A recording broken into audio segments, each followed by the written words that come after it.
Kyle Montgomery here, world champ Joe Borchard there. No trunks necessary. We're diving right into Pool B of the ACC Baseball Championship. Here are the teams that will be participating in Pool B. North Carolina, who may be the hottest team in the conference, winners of 13 straight coming in. They're the 2 seed. They're joined by 3rd seeded North Carolina State, who many feel could make a real push here. 6th seeded Miami is there, as well as 7th seeded Wake Forest, who played their way into the tourney by sweeping Clemson. Let's start off by talking about these Tar Heels. Pitching staff, no question marks around there. Probably the most dominant pitching staff in the conference. Who stands out in their stable of great pitchers? Benton Moss stands out in their stable of pitchers.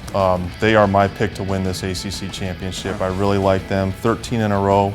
With Moss, you get a good young arm that just has a lot of life on all his pitches. He kind of reminds me of a young Jake Peavy. Ball just explodes through the zone. Really like to see pitchers like that. You can almost dip your hand into a hat and grab any one of those North Carolina pitchers and you'll be okay. Team ERA of 2.61, that's tops in the ACC. All right, speaking of hot streaks, NC State's coming in pretty solid. They've won 14 of 17. Probably the most exciting young team that we'll see. My dark horse team to watch in this pool and in this tournament is the NC State.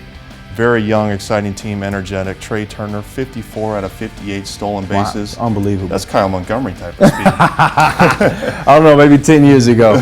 Maybe not even then. Ryan Matthews, very productive hitter, could be a huge difference maker in this pool, and I really like seeing hitters like that. Yeah, you know his 54 steals are 9 shy of Brian Roberts' record set back in 1998. It's 63. Talk about unbelievable. All right.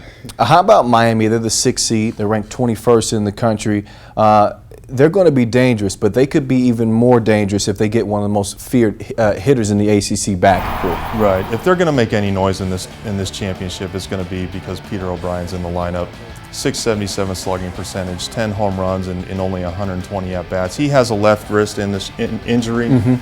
I've had one of those before. That can be very problematic for a right-handed hitter. Yeah, O'Brien's been out the last 5 weeks with that wrist injury. Still kind of up in the air whether or not he's going to be good to go for tournament time. They sure could use him. All right, let's talk about Wake Forest. Coming off the 3-game sweep over Clemson, as I mentioned, played their way into the tournament.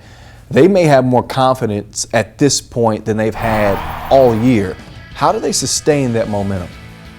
The way they're going to do it is by getting a lot of production out of Mac Williamson and Michael Dimmick, their closer. Mac Williamson leads the conference with 17 home runs. He's definitely a difference maker in this pool.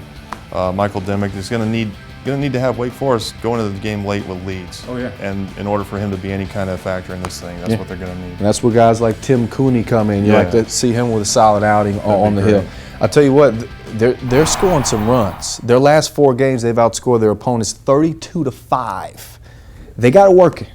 And that's not just any opponents. That's Clemson mixed in there with that sweep we were talking about. I'll tell you what, they may be my dark horse. Don't mark it down just yet. I'm still kind of debating with myself about it. We'll see. All right, for Joe Borchard, I'm Kyle Montgomery. Catch you next time right back here on the ACC Digital Network.